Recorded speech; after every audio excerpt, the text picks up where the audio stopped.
darkness, the kind that swallows hope whole. In an abandoned warehouse on the edge of town, a young man sits tied to a metal chair. His name is Ola. Blood trickles from the corner of his mouth. His glasses are cracked. His breathing is shallow, desperate. Around him, shadows move like predators, circling wounded prey. Men in dark clothing, eyes cold, hearts colder. One of them leans close, his breath reeking of alcohol and violence. "Stay away from Mary," he whispers, his voice like gravel scraping concrete.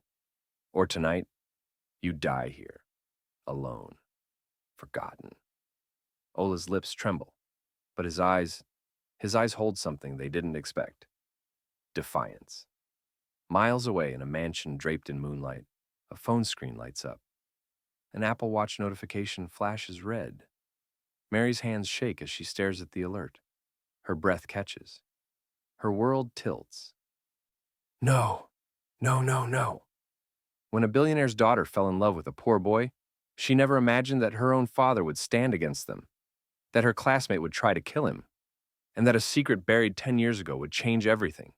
This is the story of Ola and Mary, a story of love that defied class and expectation, of family loyalty torn between obligation and truth, and of a revelation so shocking, it shattered everything they thought they knew. Before we go any further, can I ask you for a small favor? My mom said I can't reach 1,000 subscribers. Kindly help me prove her wrong by subscribing. This story took me days to write, record, and edit. Every frame, every emotion, every sound. It cost you nothing to support me, but it truly means everything to me. Please hit the like button and subscribe if you have not, and comment your location below. I want to know where my amazing viewers are watching from. I read every comment, and probably I will be giving shout out to you in my next video. Shout out to my amazing subscriber Campbell Maddie from Jamaica. Let me take you back to where it all began. Ola wasn't born in luxury. He wasn't born into comfort. He was born into survival. At 19 years old, Ola lives in a small, crumbling house at the edge of the village. The walls are cracked. The roof leaks when it rains. There's no electricity most nights. Just the warm glow of a kerosene lantern and the sound of crickets singing in the dark. He lives with his grandparents, two frail, aging souls who gave him everything they had left to give. His grandfather's hands shake when he pours morning tea. His grandmother's voice cracks when she prays for him before bed. God, protect our boy. He's all we have left. Because Ola's parents? They're gone. 10 years ago, on a rainy Tuesday evening, a truck driver fell asleep at the wheel. The collision was instant, final. Ola's mother, Leah Adekola, died on impact. His father, Adekola Olajide, held on for 3 days in the hospital, whispering one last thing before he closed his eyes forever. Take care of our son. Ola was 9 years old. He remembers the funeral, the smell of wet earth, the sound of his grandmother weeping, the unbearable weight of being a child who suddenly had to grow up. But Ola didn't break. He carried the weight. He carried it through hunger, through mockery, through nights when his stomach growled louder than his dreams. Because Ola had something most people never find: purpose.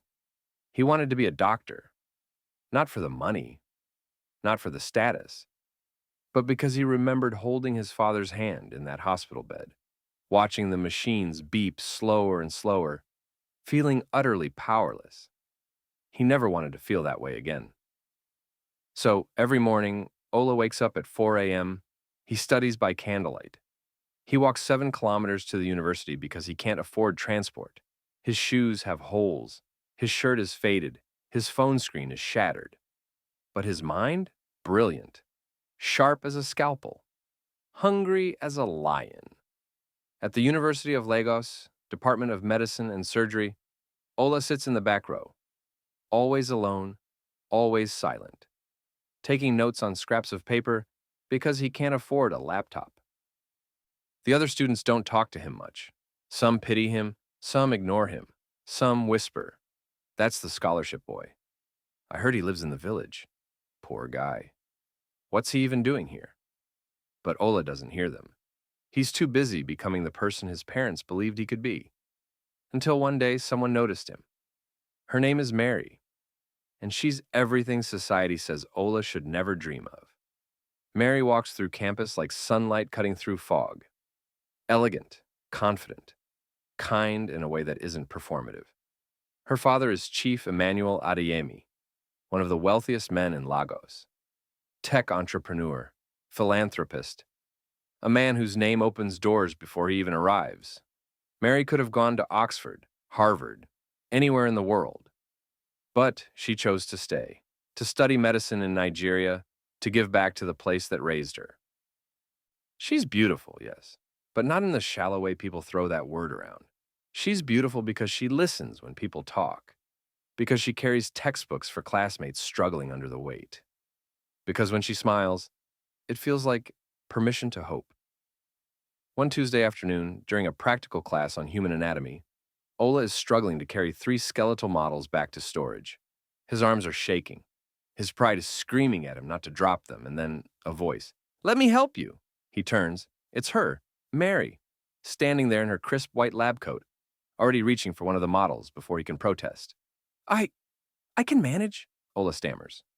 "I know you can," she says, smiling at him, "but why should you have to?" They walk together to the storage room. It's a small moment, insignificant to anyone watching. But to Ola. It's the first time in years someone treated him like an equal. "You're Ola, right?" she asks. He nods, surprised she knows his name. "You're incredible in biochemistry," she continues. "I saw your answer during the last oral exam. The way you explained enzyme kinetics, even the professor was impressed." Ola doesn't know what to say. Compliments are foreign to him. He's used to being invisible. "Thank you," he whispers. Mary smiles. "We should study together sometime." And just like that, something shifts. Over the following weeks, Ola and Mary begin to meet in the library. At first, it's just academics, quizzing each other on pharmacology, discussing case studies, debating medical ethics over lukewarm cafeteria tea. But slowly, something deeper emerges. Mary starts noticing the small things. How Ola never buys lunch, but always insists he's not hungry. How he walks to school in the rain without an umbrella, arriving soaked but never complaining. How his eyes light up when he talks about saving lives, about giving back to rural communities that have no access to health care. "Why medicine?" she asks him one evening as the library empties around them. Ola hesitates, then, quietly, "My father died because the nearest hospital was 3 hours away. By the time we got there, it was too late." His voice cracks. "I don't want anyone else to lose someone they love because help was too far." Mary's heart breaks and mends, all at once. She realizes something powerful. Ola isn't poor. He's rich in the ways that actually matter. One day, without telling him, Mary does something bold. It's Ola's birthday. He doesn't celebrate. Hasn't in years. But Mary remembers. She shows up at his usual spot in the library with a small wrapped box. "Happy birthday," she says softly.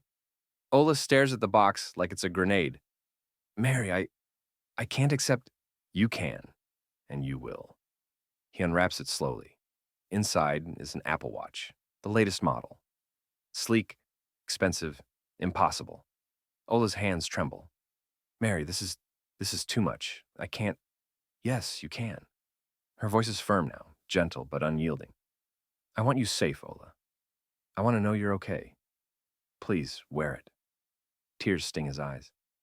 He hasn't cried in years, but this kindness, it breaks something open inside him. "Why?" he whispers. "Why do you care so much?" Mary looks at him, really looks at him, and says the words that will change both their lives forever. "Because I love you, Ola.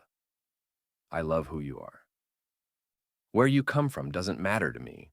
Your heart does." The library is silent except for the hum of the air conditioner and the pounding of 2 hearts realizing they've found home in each other. If you believe love should never be defined by wealth or status, hit that like button right now. Let's continue. But not everyone is happy about this love story. His name is Stephen. Tall, charismatic. son of Chief Babalola, one of the most powerful men in Nigerian politics, and Chief Emmanuel Adeyemi's former boss and mentor, the man who gave Adeyemi his first major break in business. Stephen walks through campus like he owns it. Designer clothes, expensive cologne, a smile that's all teeth and no warmth. And there's something else people whisper about Stephen, something dark. He's a member of the Red Serpents, a notorious cult known for violence, for making people disappear. But his family name protects him, always has. Stephen noticed Mary the day she arrived on campus, and he decided, with the casual entitlement of someone who's never been told no, that she would be his. He's pursued her relentlessly. Flowers delivered to her dorm, expensive dinners, public declarations during departmental gatherings, but Mary always declined. Politely at first, then firmly. I'm not interested, Stephen. Please respect that. Stephen isn't used to rejection. It eats at him, corrodes his ego like acid. Then, one day, he sees them. Ola and Mary, sitting under a tree on campus. She's laughing at something he said. Her hand rests on his arm. The way she looks at him. Stephen's blood turns to ice, then fire. He approaches them, his smile plastic. Mary, didn't know you were into charity cases. Mary stands immediately. Excuse me. Stephen gestures dismissively at Ola. Come on. Everyone knows he's the scholarship boy. Lives in some village. Can barely afford textbooks. He leans closer. You really think your father would approve? Especially when he's been planning for us to be together? Mary's voice is steel. My father doesn't control my heart. Stephen's mask cracks. So it's true. You're actually with him? Yes, Mary says, taking Ola's hand. I love him, and there's nothing you or anyone else can do about it. The words land like bullets. Stephen's smile vanishes. His eyes go dead. We'll see about that. He walks away, but Ola notices something that makes his stomach drop. On Stephen's wrist, beneath his watch, is a tattoo. A serpent coiled around a dagger. The mark of the Red Serpents. That evening, Mary returns home to her father's mansion. She's nervous but determined. Chief Emmanuel Adeyemi sits in his study, reviewing business documents. He looks up when Mary enters. Daddy, we need to talk. He sets down his papers, already sensing trouble. What is it, my dear? Mary takes a deep breath. I'm in love. Chief Adeyemi smiles. With Stephen, I hope? He's been asking about you. His father and I have been discussing. No, Daddy, not Stephen. Mary's voice is firm. His name is Ola. He's in my department. He's brilliant, kind, compassionate. Chief Adeyemi's expression darkens. Ola? The scholarship student. The one from the village. Yes, and none of that matters to me. Her father stands abruptly. Mary, you don't understand. Chief Babalola gave me my start. Everything we have, everything I've built, began with his investment, his mentorship. He's like a father to me. And Stephen is a violent cultist. Mary's voice rises. He's dangerous, Daddy. I don't love him. I love Ola. Chief Adeyemi's jaw tightens. This Ola boy, what can he offer you? What future does he have? Stephen comes from power, from legacy. Our families merging would create an empire. I don't want an empire. I want love. Her father's voice turns cold. You're being naive. Love doesn't pay bills. Love doesn't build dynasties. He pauses. I forbid this relationship, Mary. You will end things with this boy. That's final. Mary's eyes fill with tears, but her voice doesn't waver. I'm sorry, Daddy, but I can't do that. I won't. She leaves the study, her heart breaking but her resolve unshaken. Chief Adeyemi stands alone, torn between loyalty to his mentor and love for his daughter. And he makes a decision he'll soon regret. He calls Chief Babalola. We have a problem, he says quietly. Mary is refusing Stephen. She's involved with some poor boy from the village. Chief Babalola's laugh is cold. Don't worry, my friend. Stephen will handle it. He always does. Over the next few weeks, strange things start happening. Ola finds threatening notes in his locker. Back off or bleed. During a night class, someone slashes his bicycle tires. A dead snake appears on his doorstep. He doesn't tell Mary. He doesn't want to worry her. He convinces himself it's just pranks. Jealousy. Nothing serious. But Stephen isn't done. Late one Friday night, Stephen calls a meeting. A dimly lit room off campus. 7 men in dark clothing. The air thick with smoke and malice. There's a problem, Stephen says, pacing like a caged animal. A poor boy. Nobody. He's disrespecting me. He's taken what's mine. One of the men, scarred and older, speaks. What do you want us to do? Stephen stops pacing. His eyes are hollow. Teach him a lesson. Make him understand his place. If he doesn't leave Mary alone, he pauses. Make sure he never bothers anyone again. The room goes silent, then nods all around. The plan is set. Meanwhile, Chief Adeyemi struggles with his conscience. He's always prided himself on being a good man, but he's allowed pressure from Chief Babalola to cloud his judgment. He tells himself he's protecting Mary, securing her future, but deep down, he knows the truth. He's betraying her. Wednesday evening, 9:47 p.m. Ola is walking home from a late study session. The streets are empty.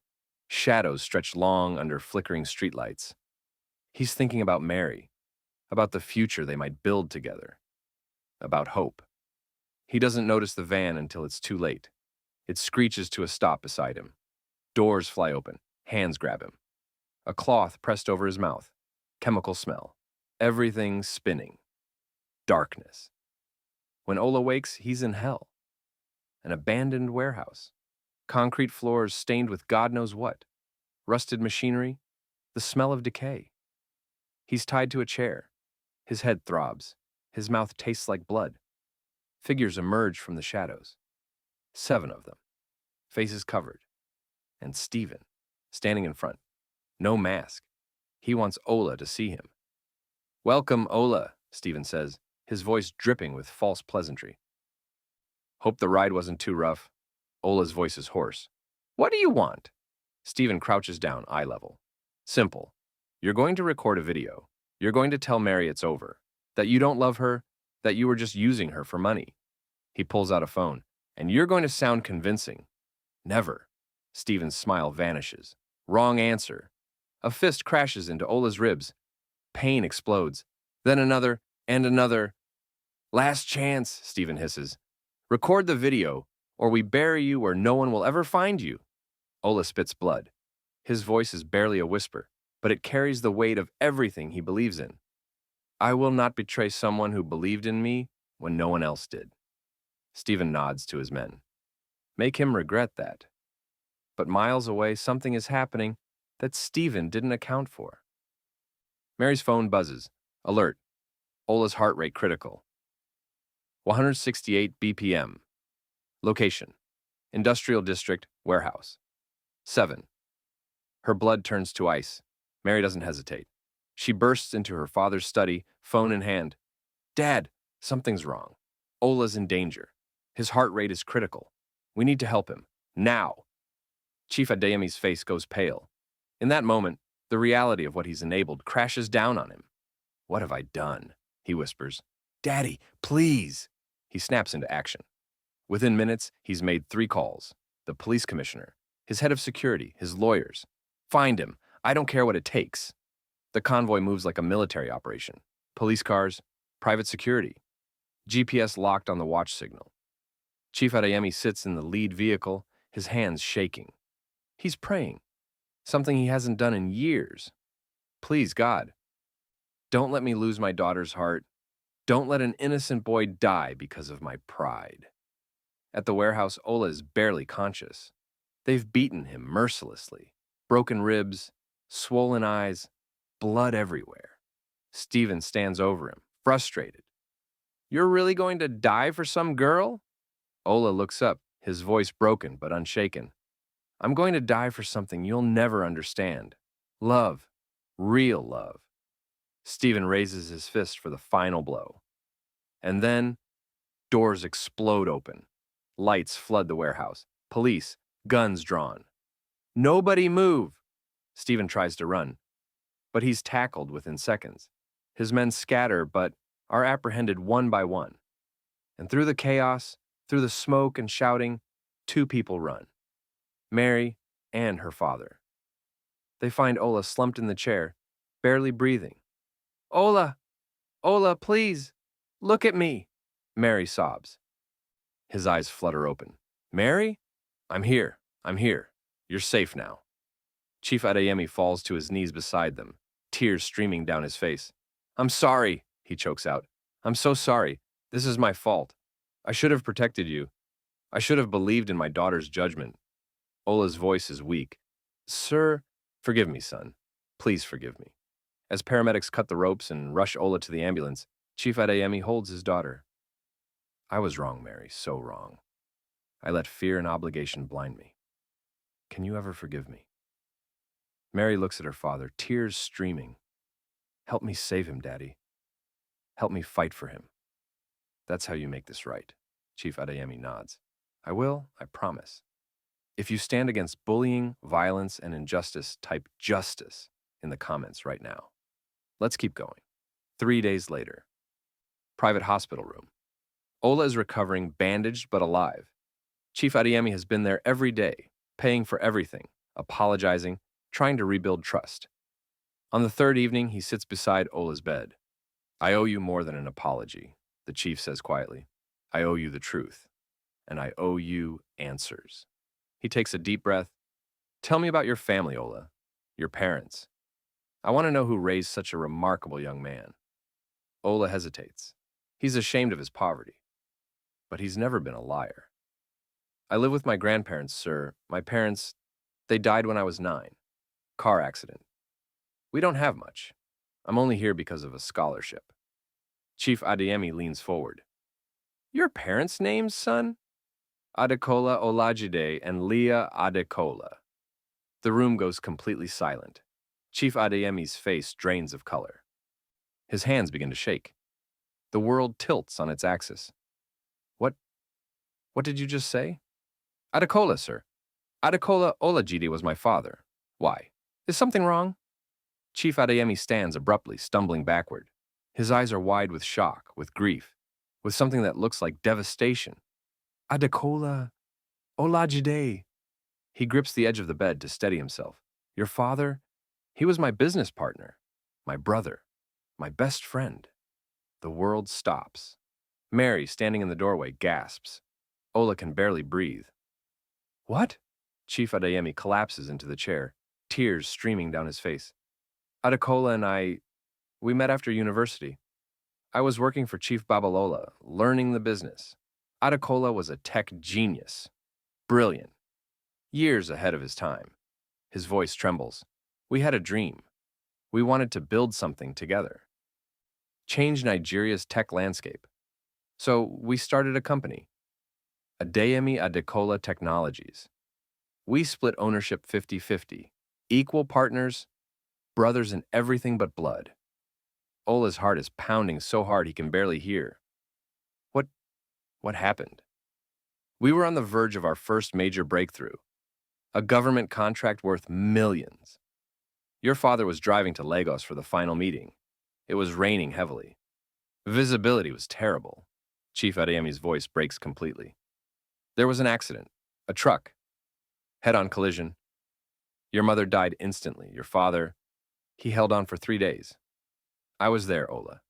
I held his hand when he died. Tears pour down Ola's face. In his last moments, he made me promise. Take care of my family. Find my son. Make sure he knows I loved him. Those were his last words. Chief Adeyemi looks up, his face ravaged by guilt. But I failed him. In my grief, in the chaos of trying to keep the company afloat, I lost track of your family. Your grandmother moved back to the village with no forwarding address, no phone number. I searched for years, hired investigators, combed through records, but I couldn't find you. He grips Ola's hand.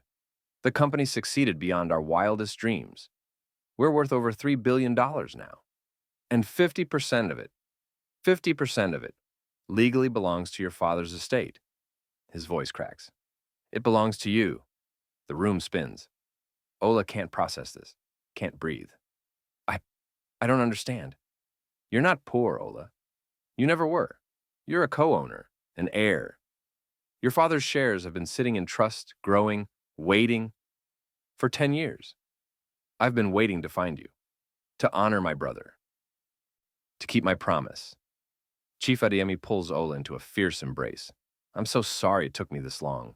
I'm so sorry you suffered. But you're home now, son. You're home. Mary stands frozen, tears streaming. Everything makes sense now. Why her father opposed the relationship so strongly, why he was so torn. He wasn't just concerned about class or family alliances. He was terrified of failing his dead friend's son twice. Daddy, Mary whispers, did you know?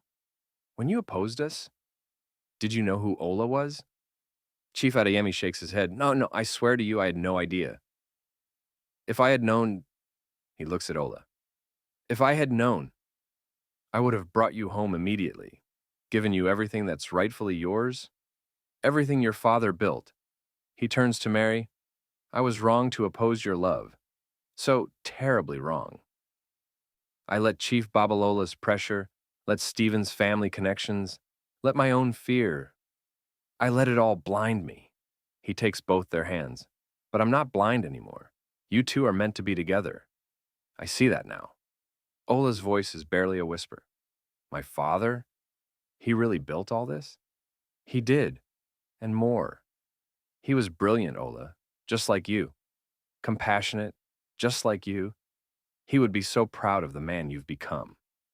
Ola breaks down completely. Decades of grief, of poverty, of feeling abandoned by the universe. It all comes pouring out. And Chief Adeyemi holds him, like a father, like the man who loved Adekola Olajide, like a brother. Welcome home, son. Welcome home. 1 month later, Federal High Court, Lagos. Stephen stands in the dock, handcuffed, his expensive clothes replaced with prison garments, his arrogance replaced with fear. The charges are read: kidnapping, attempted murder, conspiracy, cultism. The evidence is overwhelming. The Apple Watch GPS data, security footage, testimonies from his own gang members, who turned state's evidence to reduce their sentences. Chief Babalola sits in the gallery, his face stone. He tried to intervene, tried to use his political connections. But this case has gone too public, too high profile. And Chief Adeyemi, his former protege, testified against Stephen, a betrayal Chief Babalola will never forgive. The judge, a stern woman in her 60s, looks down at Stephen with disgust. You come from privilege. You've had every advantage. And you chose violence. You chose cruelty. You chose to try to murder someone whose only crime was being loved. She pauses. This court sentences you to 15 years imprisonment with hard labor. No parole. Stephen's legs buckle. He's dragged away, screaming about unfairness, about connections, about how this isn't over. But it is over.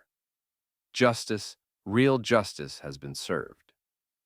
Outside the courthouse, Ola stands with Mary and her father. Reporters swarm, but they ignore them. Chief Adeyemi addresses the press briefly. Today, justice was served. But more importantly, I want to announce that Ola Adekola, son of my late partner, Adekola Olajide, has been officially recognized as co-owner of Adeyemi Adekola Technologies. His father's legacy lives on through him. The reporters explode with questions, but the family walks away together. How do you feel? Mary asks Ola quietly. Ola thinks about it, about the journey, about pain and love and truth. I feel complete. 6 months later, Ola stands in front of a mirror, adjusting his bow tie. He barely recognizes himself. He's moved his grandparents to a beautiful home in Lekki. They have round-the-clock medical care, a garden, peace. His grandmother cried for 3 days when she learned the truth about her son's legacy. He's been officially recognized as co-owner of Adeyemi Adekola Technologies. His first act? establishing a foundation for underprivileged medical students across Nigeria. But today isn't about business. Today is about love. Chief Adeyemi enters, tears already forming in his eyes. Your father would be so proud of you, Ola. Not because of the wealth or the success, but because of who you are. The man you've become, despite everything. Ola's voice catches. I wish he could be here. He is, the chief says, placing a hand over Ola's heart. Right here. Always. And I promise you, I will spend the rest of my life being the father figure he asked me to be. Not because of business, but because I love you like my own son. Thank you, Dad. It's the first time Ola has called him that. Chief Adeyemi breaks down completely, embracing him. The music begins. Ola walks to the altar. The venue is magnificent. A private beach in Lekki. Hundreds of guests. White roses everywhere. The sunset painting the sky in gold and crimson. But Ola only sees one person. Mary. Walking down the aisle in white, radiant, glowing with joy. Her father walks beside her, tears streaming down his face. When they reach the altar, Chief Adeyemi places Mary's hand in Ola's. Take care of each other, he whispers. Love each other the way your father and I loved our dreams. Fiercely, completely, without reservation. We will, they say together. The officiant speaks words about love, about perseverance, about destiny finding a way even through darkness. But Ola and Mary aren't really listening. They're lost in each other's eyes. I love you, she whispers. From the first day I saw you in that classroom, I knew. I love you, he whispers back. Thank you for seeing me when I was invisible. Thank you for fighting for me when the world said I wasn't enough. You were always enough. Always. You may now kiss the bride. And in that kiss, there's everything. Survival, hope, justice, truth, love. The crowd erupts in applause. Chief Adeyemi watches from the front row, his heart full for the first time in a decade. His daughter has found someone worthy of her heart, and he's found his brother's son. He's kept his promise. Family, real family. The kind you're born into and the kind you choose. It's complete. 1 year later, Ola and Mary visit the cemetery. It's a quiet Sunday morning. Birds sing. The sun is warm. They stand before 2 graves, new headstones now. Marble, engraved beautifully. Adekola Olajide visionary, partner, beloved father. His dreams live on. Leah, Adekola beloved wife and mother. Forever in our hearts. Ola kneels, placing fresh flowers on each grave. Mary stands beside him, her hand resting protectively on her slightly rounded belly. I made it, Dad, Ola whispers, his voice thick with emotion. I became a doctor. I found love. I found family. I discovered everything you built for me. Tears stream down his face. And soon you'll have a grandchild. We're naming him after you, Adekola Jr. His voice breaks. I wish you were here to meet him. To meet Mary, to know that your sacrifice wasn't in vain. Mary kneels beside him, her hand on his shoulder. They know, she says softly. Somehow, somewhere, they know. And they're proud. Ola closes his eyes. And for a moment, he swears he feels it. A warmth, a presence, his father's hand on his shoulder, his mother's voice in the wind. We're proud of you, son. So proud. Live fully. Love completely.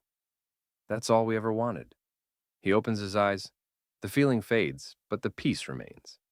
They stand together, hand in hand, facing the future. A future built on love, on truth, on justice, on promises kept. A future worth fighting for. Behind them, Chief Adeyemi stands at a distance, giving them privacy. But watching.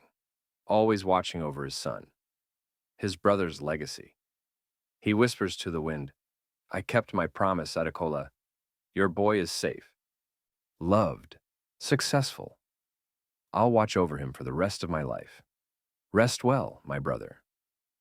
This is the story of Ola and Mary, but it's also a story about all of us, a story that reminds us of something powerful.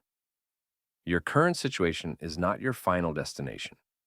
True love doesn't see bank accounts. It sees hearts. It sees souls. Family loyalty matters, but never at the cost of justice and truth.